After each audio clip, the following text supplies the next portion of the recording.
kwino ntambwe reka tubigushimire Mana data kuko ari wowe ushoboza umuntu turagushima kuri ibyo byose bidukorera kubera urukundo dufitiye ni nahazwa dawe udukoreye byinshi tutabikwiye watubereye Imana muri byose Mana singwa na bose shimwa na bose isi yose nitazire izina ryawe singwa na bose shimwa na bose isi yose nitazire izina ryawe watiyeretse mu bihe bigoye turi tutabona iyo tujya maze uratureka kuri mutananirwa utuje imbere tubona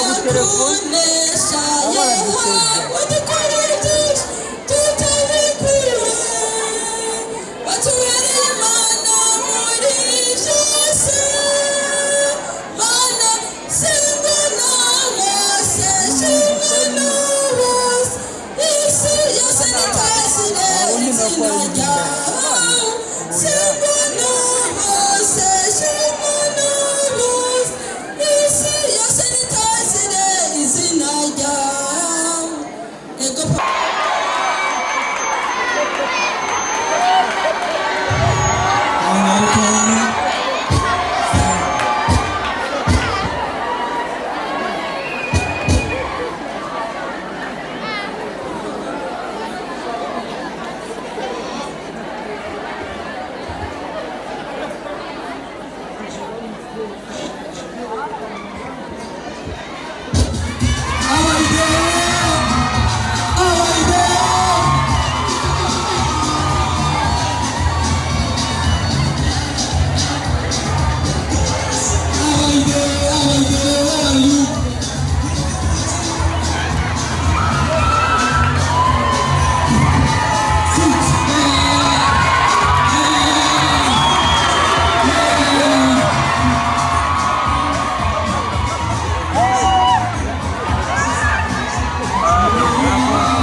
Tadi belum tahu.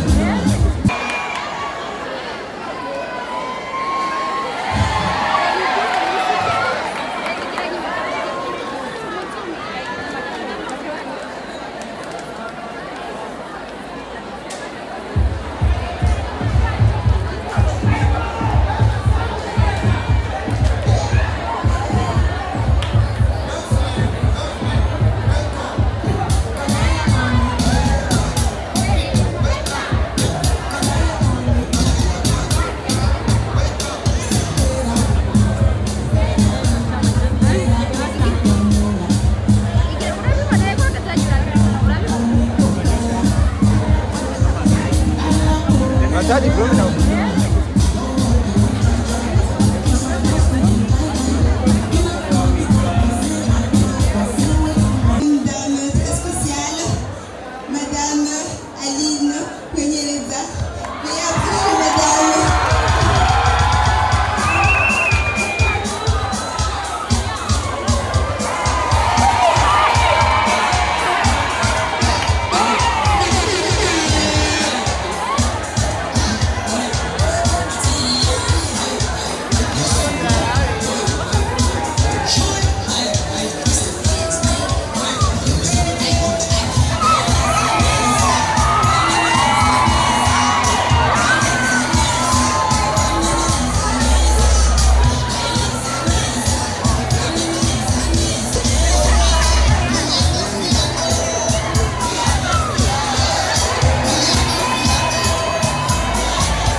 votre rigueur scientifique, votre humilité et votre amour du travail bien fait constituent à nos yeux une source d'inspiration. Merci. Ok, ni surprise muyindi namwe ndabasiripenye nawe uza kumenya ariko bitatu aza kubona muhira. Photograph, where are you?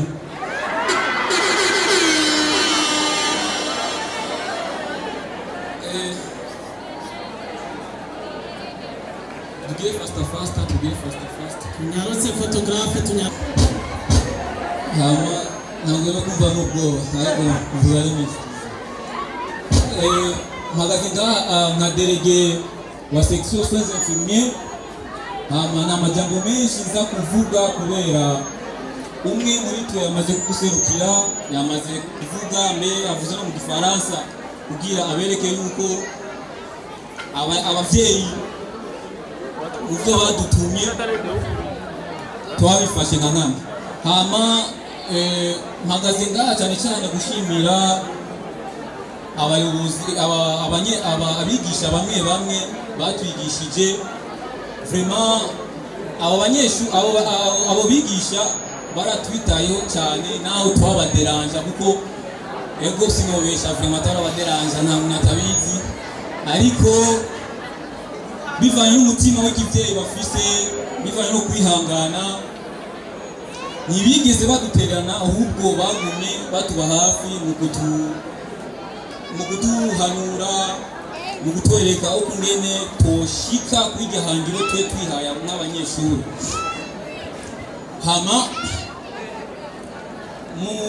muri bo uwa mbere ndashobora kumuhamagara ahariho hose akaza kuko n'umwigisha twagoye cyane yaba ngaho ku ishuri yaba mu mastage twamugoye cyane ariko ntiyigeze ananirwa cyane aruha mu kutuhanura cyane mu kutwereka uko ngene toshika kubyo dukeneye ni Monsieur Artemo nta wundi ahariho hose arashobora kuza kugira tumushimire kigoro yagize kuri section y'iwacu soins infirmiers tubwo abanyeshuri du 2024 ahari hose ari muri protocole ndamukeneye aze ngaha cefata gafoto nawe ndabona amashapo arangora ndabona ndagashira pembe Monsieur Artemo genda hariya imbere urabona genda ufata ifoto hajya inakizana bitanu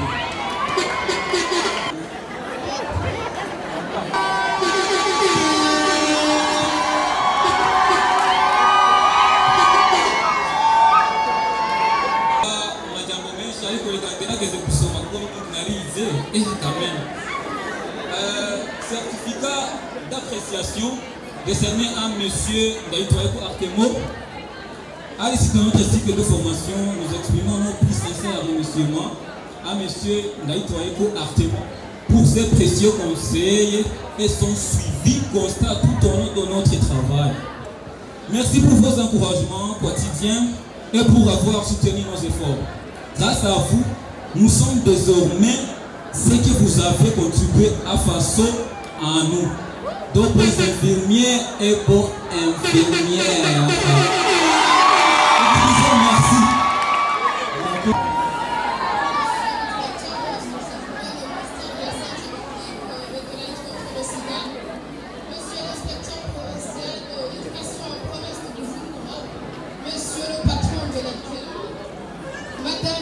les directeurs à l'école polyvalente Carolus Magnus de Kajaga et d'Ogatumba, messieurs, mesdames, les professeurs, chers parents, chers camarades, distingués invités, tout protocole observé, chacun son honneur pour l'après-midi. Cette journée mémorable de la mise en édition 2023. Ahora mkafati boko sana ipo manifester notre sentiment de gratitude en lieu de tous les camarades de la 13e promotion en pharmacie, 11e promotion en soins infirmiers, 8e promotion en technique de laboratoire, 6e promotion en scientifique et 5e promotion en banque et assurance. Nous tenons en premier lieu à remercier le Seigneur Tout-Puissant pour nous avoir gardés en vie, mais aussi pour nous avoir réunis au sein de notre chère école polyvalente Carolus Magnus de Kajaga. Deuxièmement, notre sentiment de gratitude envers notre très beau pays, le pays qui, à travers le ministère de la Santé publique et de la lutte contre le sida et le ministère de l'Éducation et de la Recherche scientifique, a autorisé l'existence de notre école. Troisièmement, remercions nos chers parents qui nous menaient par l'effort et supporté patiemment nos caprices jusqu'à ce que nous soyons dans cette place d'honneur. Nous leur dédions leur diplôme. N'eût été leur dévouement, nous ne serions pas ici à jour de ce cours. Nous disons grand merci, que le Seigneur vous bénisse et vous garde. Remercions également la Fondation STAM pour ces images de notre beau pays. Nous ne pouvons pas trouver de mots adéquats pour décrire les bienfaits de la Fondation STAM, mais retenez que n'eût été tel, on ne serait pas dans ces beaux locaux à célébrer ces diplômes. Notre directeur a parlé dans son allocution des œuvres de la Fondation STAM. Je ne veux pas y revenir, mais sachez qu'elle a déjà réalisé beaucoup de choses dans plusieurs domaines de la vie nationale. Que Madame la représentante trouve ici l'expression de notre immense fierté. Nous aimerions remercier sincèrement nos directeurs, professeurs et toute l'équipe pédagogique de l'EPSTM, chacun pour ce qu'il a fait afin que nous soyons ce que nous sommes aujourd'hui. Qu'il trouve ici l'expression de notre profonde gratitude. En fin de compte, remercions tous nos proches, membres de famille qui sont venus nous soutenir. Que Dieu vous bénisse. Je voudrais terminer mon allocution en demandant à nos camarades de fructifier ces diplômes. Certes, nous avons acquis différentes compétences, mettons-les donc en pratique en vue d'une performance digne de ce nom. Comme nous l'a toujours répété notre professeur de français, il n'y a pas de compétence sans performance, ni de performance sans compétence. Le ministre de la Santé publique et de la lutte contre le sida, portant modalité d'organisation du jury pour les élèves finalistes de l'enseignement secondaire paramédical public et privé, édition 2024, joue la lettre de contribution des membres du jury de passation des épreuves de fin de formation des pharmaciens A2 de l'EPSM Kajaga pour l'année scolaire 2023-2024.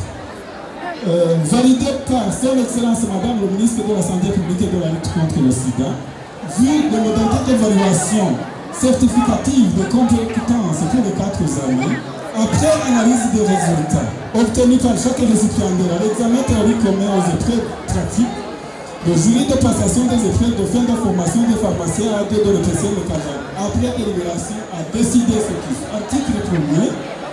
25 candidats sur 26 de la 13e formation de l'EPSM Kajaga ont réussi aux épreuves et obtiennent le diplôme de pharmacien A2. Article 2.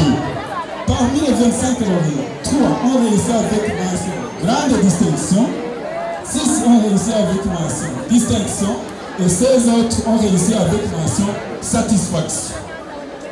Article 3. Obtiennent le diplôme avec mention wabaye wa mbere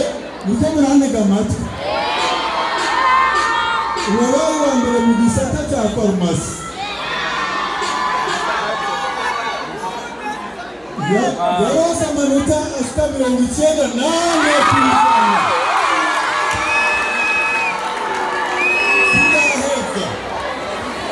muri examen d'etat muri cya kibazo cya leta ivuga mu gihugu cyose examen d'etat yarose amanota 93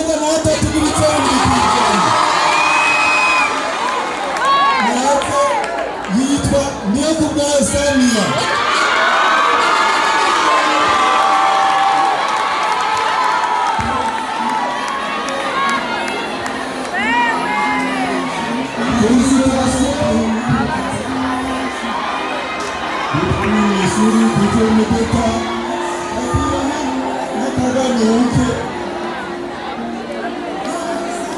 bashobora gusangira n'abakuze agafana umwana yize aciye ubwenge kandi atubandanya kugira ngo n'abandanya félicitations Sami Yarina deuxième Igiraneza Audrey nawe nafite grande distance anyaruke Audrey Igiraneza Audrey anyaruke Otonga nyarutsa amasaha yagenda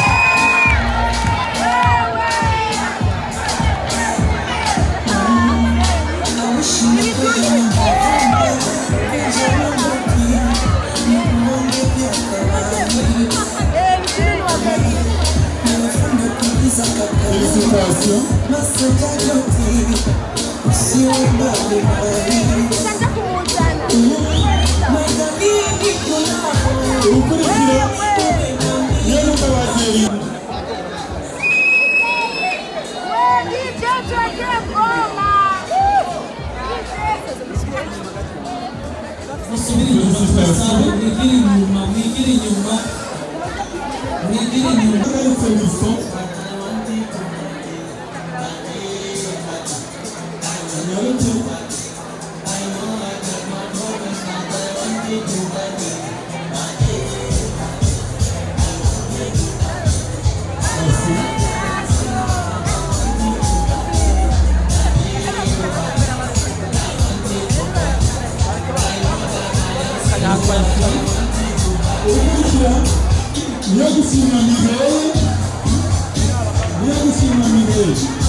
banyakubahwa abavyeyi muri makomite y'abavyeyi banyakubahwa abavyeyi barezi guharuka mwese mukoraniye ngaha tugira amahoro n'indero mu gihugu cyacu cy'u Burundi. Kuri uyu munsi uri hejuru w'igenekerezo rya kane ndamukiza umwaka w'2025 ku izina ry'ubushikiranganji bwo kubungabunga amagara y'abantu no kurwanya ikiza ruhonyanganda sida no ku izina ryanje nyene ndi n'iteka ryo kwifatanya n'ishure ya EPC mu Kajaga muri ibi birori byo gushikiriza impamyabushobozi zemeza ko runo rwaruka rufise ubumenyi bukwiye inyuma y'ibibazo bitandukanye bagiye barabazwa bakaba rero barashoboye kubitora hisuka ko abanyeshuri bakoresheje ikibazo kimwe mu gihugu cyose. Ico kibazo kikaba gitegurwa n'umugwi w'abahinga baba bagenywe n'umushikiranganji wo kubungabunga amagara y'abantu mu kurwanya sida. Uwo mugwi niwo uheza ugakurikirana ibibazo ukongera ukemeza abashobora kuronka impamyabushobozi hisunzwe integuro itegekanya amategeko yerekana ingene impapuro z'umutsindo zitangwa. Abanyeshuri 25 bo mu gisata cyo gutunganya imiti n'abanyeshuri 17 bo mu gisata cyo gupima indwara section laboratoire bashoboye kuronka impapuro z'umutsindo. Ku izina ry'ubushikiranganji bwo kubungabunga amagara y'abantu twashaka rero gutera intege iri shuri rya EPC mu Kajaga ku bumenyi ritanga n'umwete abayobozi babishiramo kugira ngo akanovera kagume. Twumvise mbere ko hariho n'ibindi bisata bisahiriza mu nyigisho ngaha kuri EPC ya Kajaga, tukavuga tuti nibabandanye bitabira akamo mu kwitaho ubumenyi bisunga ibimenyetso n'imigambi y'igihugu cy'Uburundi bizodushikana ku mboneka zoza Burundi bwifashe mu 2040, Burundi buteye imbere mu 2060, maze urwaruka rw'Uburundi n'Abarundi bose baharonkere umusaruro. Twashaka kandi gukeza abavyeyi hamwe n'urwaruka rwabo ko bashoboye gushika ku ihangiro bifuje. Urugwaruka rukaba rutahukanye impamyabushobozi zitwa mu kinofunofu au diplôme de niveau A2. Twazi ko igikorwa kitarangiye. Ubushikiranganji bwo kubungabunga amagara y'abantu no kurwanya sida burakeneye incabwenge zibushitse, ni nacyo bituma duhamagariye runo rwaruka kubandanya na za kaminuza kugira ngo imbere n'akarere canke n'amakungu azobikoreko bikenewe.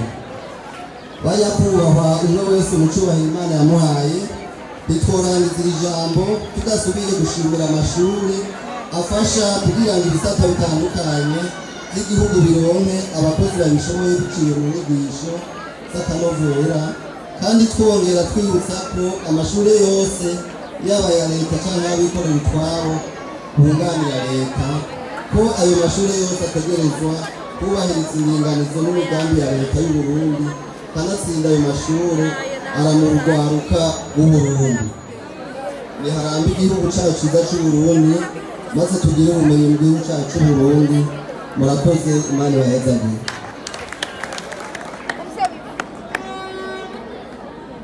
Umwongera amashyi menshi.